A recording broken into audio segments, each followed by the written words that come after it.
Buenos días, ¿cómo les va? Empezamos una nueva emisión de Los Siete Locos. Y bueno, queremos empezar el programa de hoy recordando al gran arquitecto y artista plástico Clorindo Testa, que murió hace unos días, autor de edificios emblemáticos de la ciudad de Buenos Aires, como la Biblioteca Nacional, como el Centro Cultural Recoleta y tantos otros, y además una persona inteligente, lúcida, entrañable realmente, Clorindo Testa. Queremos recordarlo hoy, ha venido muchas veces a Los Siete Locos. Vamos a pasar un fragmento en su honor de la última vez que nos visitó hace un par de años. Ahí lo vemos. Bueno, Clorindo, yo empezaría hablando del Centro Cultural Recoleta, que se cumplieron 30 años a fines del año pasado de la obra que ustedes hicieron con Jacques Bedel y Benedit. Y con Benedit. Y que hubo tantos homenajes y tanta, sí, se recordó tanto. Fue muy bueno porque el origen es que nos llamó el secretario de Cultura en aquel momento. Era la dictadura todavía, me llamó mucho la atención. No me acuerdo. Sí. Freixá, y él nos dijo que nos había llamado porque los tres éramos arquitectos y los tres pintores, ¿no? Y entonces nos juntamos ahí. Perfecto, buscó un perfil muy adecuado. Nos conocíamos, pero poco. A mí me llamó la atención esto que le digo, porque era en el 81, claro, el gran auge del Centro Recoleta se da a partir de la democracia en el 83, ¿se acuerda? Claro, con Gieso, que lo dirige. Sí, ahí, el primer director fue Gieso. Claro. Pero se empezó a construir, digamos, a pensar cuando Freixá nos llamó. Exactamente. Por eso, porque éramos pintores y arquitectos.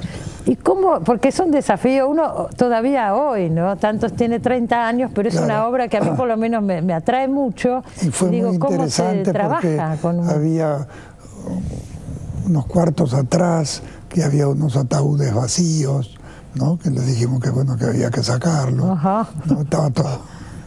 Era un asilo de ancianos. Asilo de ancianos. Así sí. es. Claro. Y sí, yo me acuerdo, porque viste que la pared daba sobre la plaza, sobre ahí atrás, y a los chicos no los dejaban subir al lado de del muro, porque las ancianas que estaban medias chifladas, gritaban unas palabrotas horribles, así que ningún chico tenía permitido subir ahí a la pared. Yo tengo recuerdos de esa época, que uno pasaba por ahí y los veía a los ancianos. Claro, estaban asomados al balcón. Estaban asomados a lo que hoy es el balcón, sí, ¿no? Sí, la manera de pasar el rato, ¿no? Sí. ¿Y dónde los habrán mudado cuando se hizo el centro? No, los llevaron, sí, a un lugar que creo que fuimos una vez, que quedaba fuera de la General Paz, pero un lugar muy lindo, así, con jardines, con árboles, y un edificio viejo, y ahí estaban.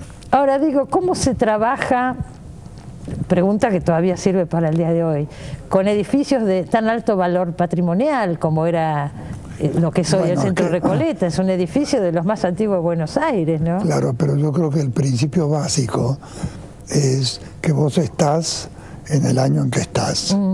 O sea, cuando nos llamaron ahí hace 30 años, suponete eran los 80. Entonces, vos no podés intervenir en un edificio de 100 años atrás, por decir, como si fueras un arquitecto de 100 años atrás. Vos sos un contemporáneo de ahora. Entonces, las intervenciones que vos haces son de ahora. ¿Entendés? Y se juntan, y es la manera, yo creo, de que los edificios viejos vayan coincidiendo con los edificios nuevos. Claro. Entonces, las escaleras que hicimos en el pasaje eran de hierro, ¿entendés? En la azotea lo que eran cocinas, depósitos, los cortamos y se hicieron unas falsas ruinas, que era la azotea, ¿no? Seguro, pero además es muy atractiva esa mezcla de estilos. A mí por lo menos me resulta muy atractiva. Y a vos te resulta atractivo. ¿Entendés? ¿Cómo podés hacer una cosa actual en un edificio que tiene tantos años? Por ahí es más interesante eso que hacer algo nuevo, ¿no es cierto? Es otro tipo de desafío. Bueno, hacer uno nuevo también es lindo. Bueno, la Biblioteca Nacional, también, por ejemplo. Eso parte de cero. Parte de cero, sí. No había nada en ese terreno. Anteriormente había estado la casa presidencial, bueno, ¿no? Estaba, muchos años antes. Ahí se había muerto Evita cuando se murió. Ahí murió Evita, sí. Exactamente. ¿La demolieron en el 55 o a partir del 55? Yo creo que en el 56, sí. ¿En el 56? O sea, cuando empezamos con la biblioteca, La biblioteca es del 61-62. Ajá, fue el proyecto. El concurso. Sí. Ustedes ganaron un concurso. Ganamos el Francisco concurso. Bullrich. Sí, sí. Con Francisco Bullrich y con la mujer de Francisco, que era Alicia Casaniga, que después se murió. ¿Eran socios en esa época? No, nos juntamos para eso. O sea, nos conocíamos. Pero ese proyecto, esa Biblioteca Nacional, que digamos, esto fue de principios de los 60, creo que se inauguró, que se empezó la obra en los 70. Sí, sí. Tardaron 10 años en empezar la obra, y se inauguró con Menem, lo recordamos todos, ¿no? Sí, sí, sí. En los 90, claro, o sea. Tardó 15 años, una cosa así. 15, casi 30, digo, casi si 30. fue al principio de los 60 el proyecto. Pero, todas las cosas hechas por el Estado y la a veces se complican. Se complican y son lentas porque pero esto fue muy lento. No llegan las partidas o qué sé yo, y llegan atrasadas. ¿Cómo se plantean ustedes ese edificio? Porque es un edificio que hay gente que le gusta mucho y a otra no le gusta nada, es muy controvertido. Bueno, la idea fuimos, ¿no?, al ver el lugar. O sea, el parque, la plaza era muy linda, lo que quedaba. Maravilloso. Entonces pensamos, porque en la base del concurso decía que los depósitos se iban a poder ampliar después. Era lo único que se ampliaba, digamos.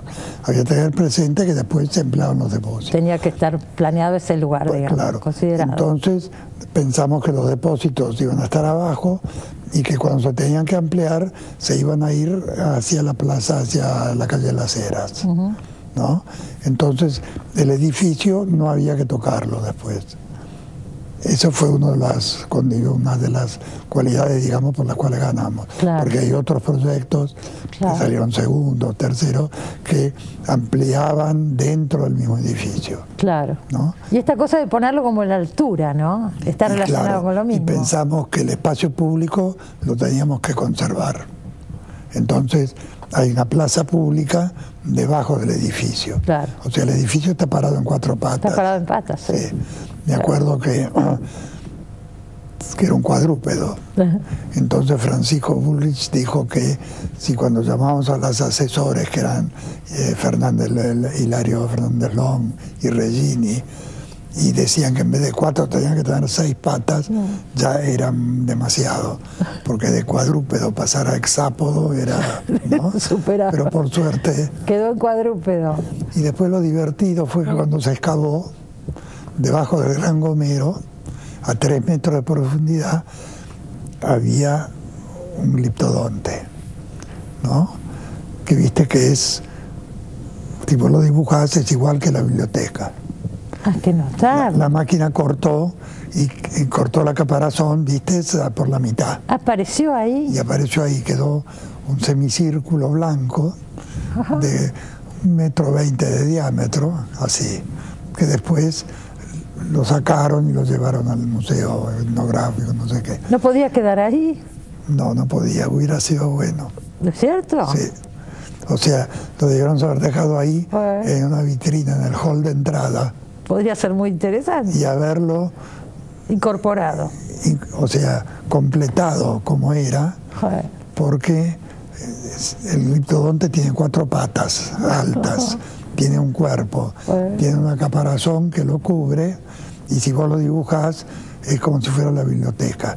O sea, yo decía, años después me di cuenta, que había estado ahí esperando hasta el momento que llegó su sucesor, que era igual que él, y se hizo. Yo me acuerdo una vez que hablamos, que me decía, no hay, porque eso llama la atención, no hay tantas obras de Testa en Buenos Aires, por lo menos, están estas grandes obras, ¿no? Recoleta, pero el Biblioteca Nacional, el Banco de Londres. Por ejemplo, me encantaría hacer una torre de departamentos, pero nadie viene a pedirme que le haga una. Usted me dijo, me acuerdo, que no era hábil para moverse en ese terreno, que no era un empresario. No, empresario no, pero un arquitecto sí. Sí, claro. Así que O sea, no puedo inventar, tampoco me interesa. Pero yo me acuerdo en un libro que salió hace unos años, que editaron, creo que Jorge Glusberg lo hizo, con toda la obra de Testa, que vamos a pasar imágenes, pues es un libro precioso. Pero ahí hay muchos proyectos, uno para Puerto Madero. Sí, una cantidad. Una cantidad que lamentablemente no se hicieron. No, son concursos. Claro. Entonces uno no ganaba el primer premio, sino el segundo. Claro, pero no se hace. Pero no se hace. Claro, pero no se hace. La Perla de Mar del Plata, el balneario, lo hicieron ustedes, ¿no es cierto? Lo hicimos nosotros, sí. Sí, eso está en este libro y tantas otras cosas. Sí. Ahora, si yo digo, a ver, ¿cómo puedo decir esto? ¿Cómo ve hoy usted a Buenos Aires? ¿Qué le sacaría? ¿Qué ve bien? ¿Qué mal? ¿Cómo está? Ediliciamente, yo siempre explico que a mí Buenos Aires me gusta mucho.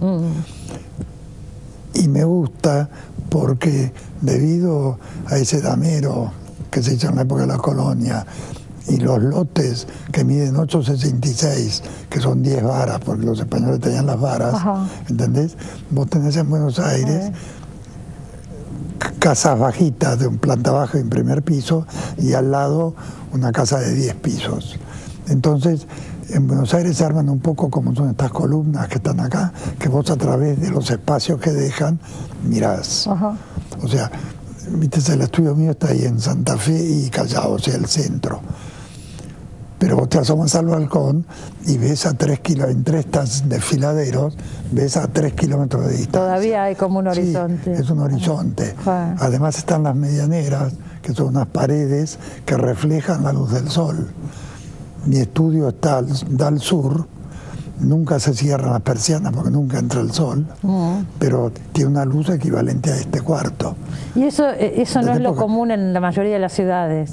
No, en podríamos decir que es una característica de Buenos Aires. Es esa. Entendés que las medianeras reflejan la luz y que además entre medianera y medianera vos ves hasta el infinito. No corre peligro eso.